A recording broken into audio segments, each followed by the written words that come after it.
Okay, you guys, what is up? The King of Lightning is here today to do Hunter x Hunter 2011, episode 114. The episode link is going to be in the description box down below. And before I get started, if you guys don't already know, now you know, the voice actor of Chairman Netero, Ichiro Nagai, passed away 2 days ago. And the thing here is that I'm going to put an article link in the description box down below. I did a video on this, but I'm going to also put it here so you guys can get a greater idea of his accolades throughout the entire course of his career and his passing and the details of his passing. Now, not the specifics, because we know that he collapsed and he was found in his hotel. But the thing here is that we don't know the reason why he collapsed. Now, I assumed via heart attack, but there could be alternate reasons, which is why there's an ongoing investigation going on his passing. And the crazy thing here, and I know I'm deviating, but just bear with me, alright? The crazy thing here is that not only did he pass 2 days ago, but last night Pete Seeger passed away. And today, the voice actor of Bleach's Yamamoto Genryusai passed. So,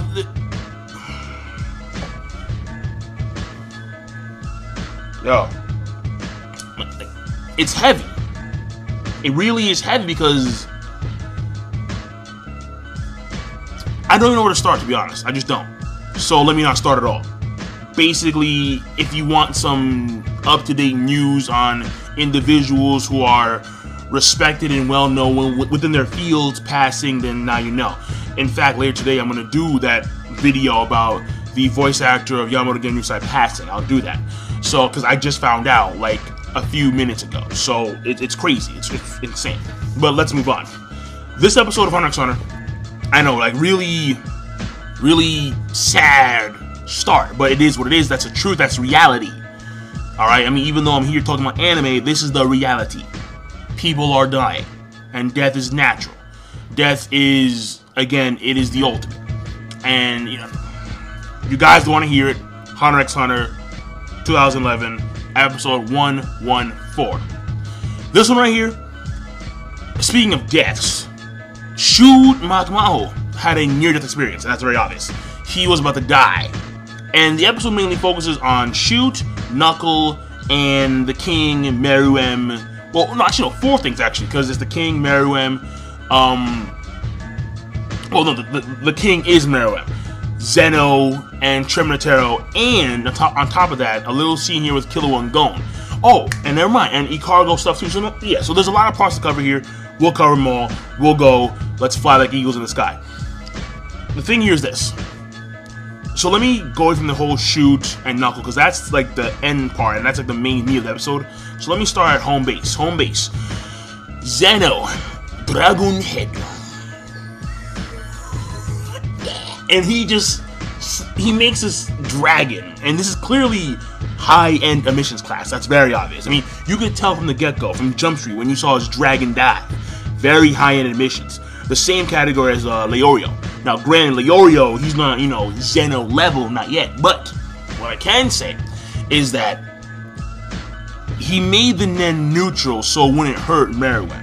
And Netero and Meruem appear to be going one-on-one in some distant location.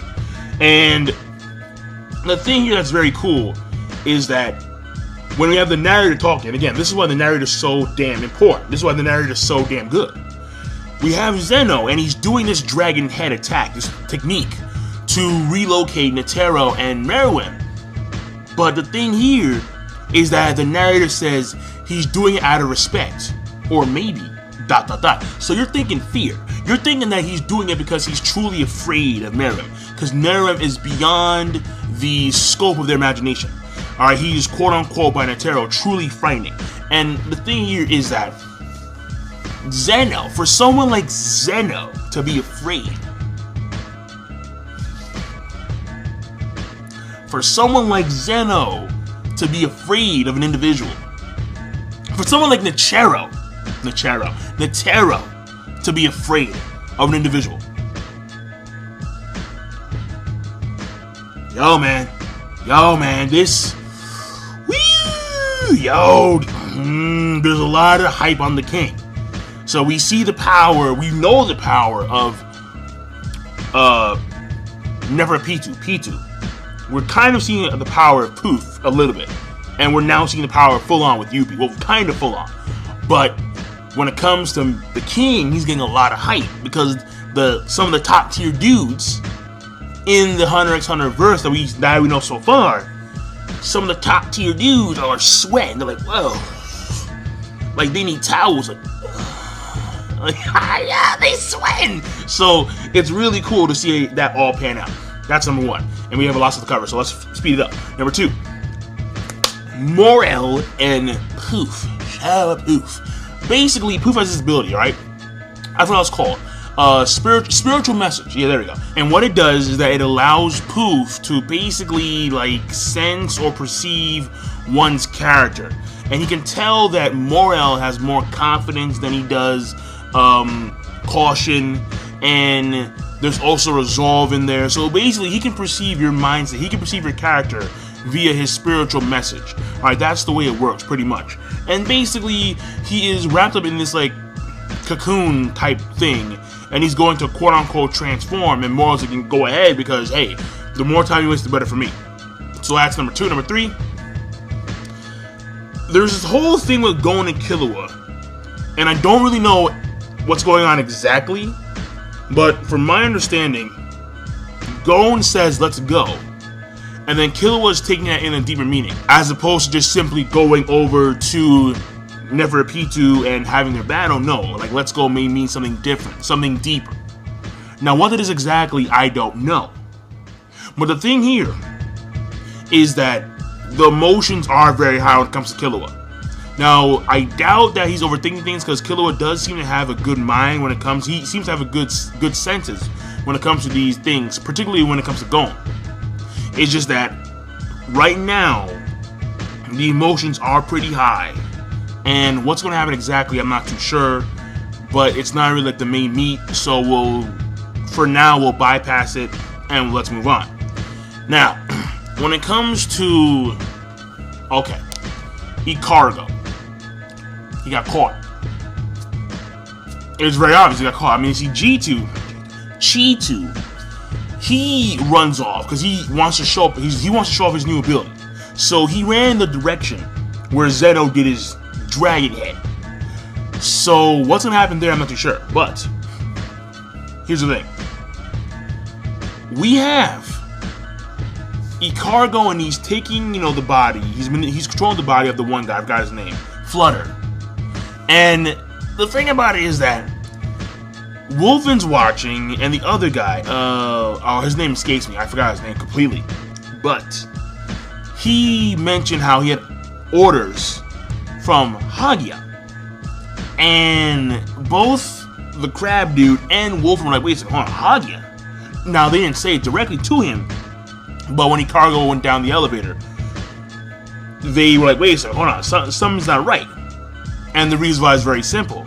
Remember how he won his... Do you remember how Hagia, that was his original name, but he changed his name to Lael. So, it's like, wait a second. You of all people would know that.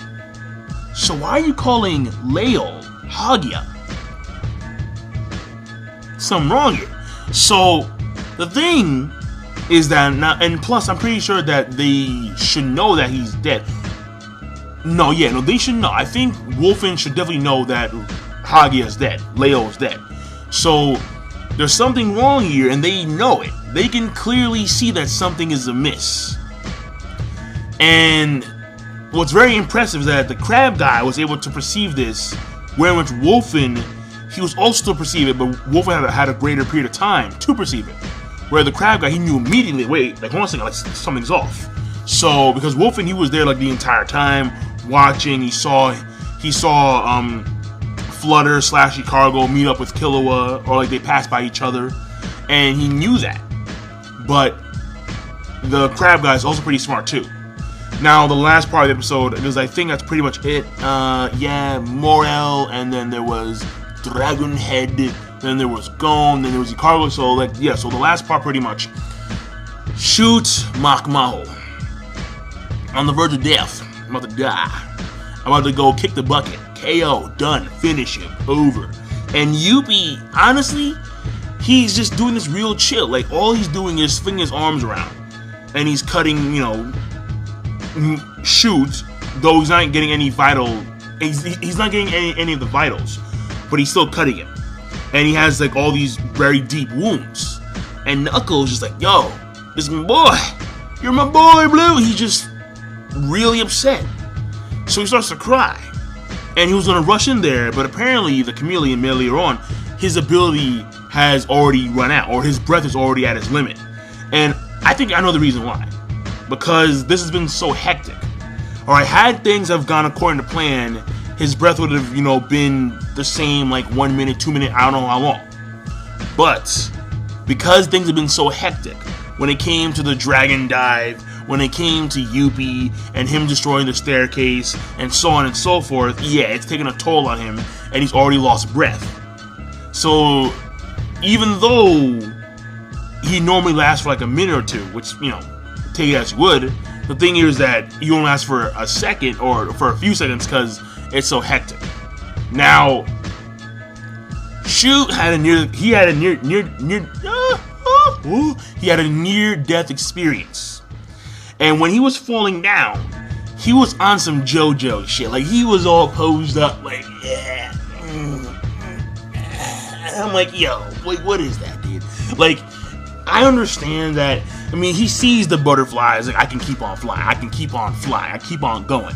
I can keep on, And we see Youpi, like, running real slow. Like, yeah, it's time to take him. Because Youpi actually did lose an eye to Hotel Rafrashi, or whatever it's called. Shoot's ability. It's just that it was funny because even though he was near death, he was on some straight up JoJo shit. Like,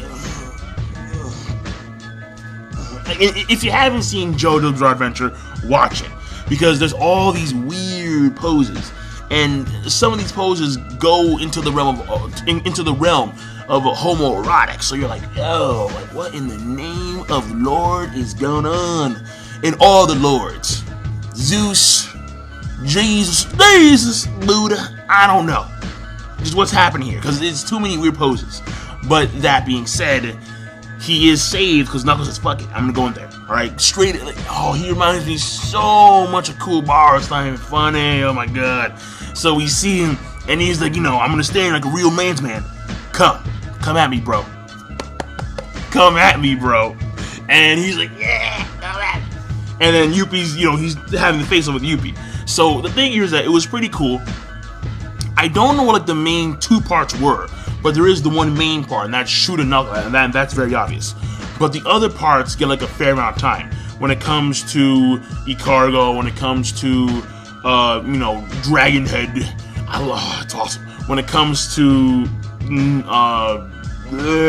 Gon and Killua, so all the parts get their fair share. But the biggest piece of the pie goes to Shoot and Knuckle. And that part I thought it was kind of emotional, because this is his boy Knuckle, and Knuckles watching his friend literally die while he does nothing. And mind you, Youpi grazes Knuckle. Now, had he actually grazed Milleron probably would have died, but he grazes Knuckle. And Knuckle, all the damage that he put, all his maximum punch, he gave Youpi. The interest that he had on his APR gets completely negated from a scratch, from a graze of one of Youpi's claws. So Youpi has a lot of power. If he can equate a maximum Knuckle punch with a simple graze of the cheeks, yeah, there's a lot of power there. There's a shit ton of power. So I'm just saying. We'll leave it at that. So the episode rating overall, I'm gonna give it a rating of, let's go, I thought it was good, but I don't think it was any more than that. So we'll leave it at good. I did like the animation. The animation did seem a little bit slower, I'll be honest. It seemed a little bit slower, especially when it came to the end part where Youpi, he was running in there like, yeah, pray. And I felt it could have been better. At the same time, the animation wasn't spot on in the dragon head part. That was very nice. Oh, that was very nice. Good animation. So the animation is on and off. the narration automatically bumps it up because the narration I think is fantastic. I love the narration. And when it comes to the overall story progression, there is a lot because Shoot, who was the main guy fighting against Youpi, he is no longer. And Morel has now really engaged in some form of combat with Poof, because Poof is no longer in this fantasy realm. And also, a third thing, we have Netero. He's now going to go one-on-one with the king, Meruem, in some off-distance location. And of course, so there's a lot of story progression. There is, because, you know, Icargo being caught, so there's a lot of that. So the overall rate for this episode is going to be good, and I will see you guys later. Once again, be sure to, of course, rate the video, comment, and subscribe as always. Peace. Have a nice day.